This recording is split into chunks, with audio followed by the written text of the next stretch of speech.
যুদ্ধ স্থায়ীভাবে বন্ধের লক্ষ্যে যুক্তরাষ্ট্রের কাছে ১৪ দফার একটি শান্তি পরিকল্পনা পেশ করেছে ইরান। দেশটির দাবি, শুধু সামরিক যুদ্ধবিরতি নয়, বরং সংকটের স্থায়ী সমাধানই তাদের মূল লক্ষ্য।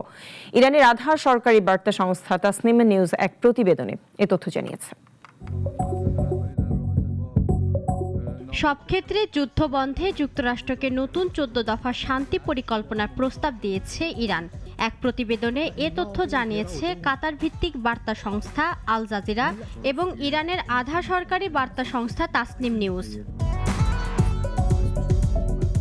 প্রতিবেদনে বলা হয়, সম্প্রতি যুক্তরাষ্ট্র ইরানকে ৯ দফায় একটি শান্তি প্রস্তাব দিয়েছিল।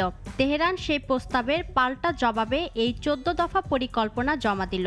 পাকিস্তান সরকারের মধ্যস্থতায় এই কূটনৈতিক প্রক্রিয়াটি চলছে।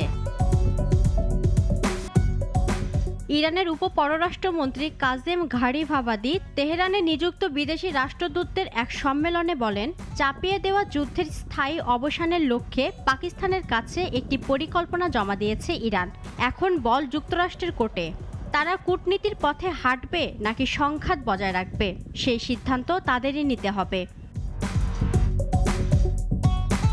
ইরানের এই নতুন শান্তি প্রস্তাবনায় বেশ কিছু কঠোর শর্ত জুড়ে দেওয়া হয়েছে। এর মধ্যে উল্লেখযোগ্য হল, ভবিষ্যতে কোনো প্রকার সামরিক আগ্রাসন না চালানোর নিশ্চয়তা দিতে হবে। ইরানের সীমান্তবর্তী এলাকা থেকে সব মার্কিন বাহিনী প্রত্যাহার করতে হবে। ইরানের উপর থেকে নৌ অবরোধ ও সব ধরনের নিষেধাজ্ঞা তুলে নিতে হবে। বিদেশে জব্দ করা ইরানের সব সম্পদ ফেরত দিতে হবে।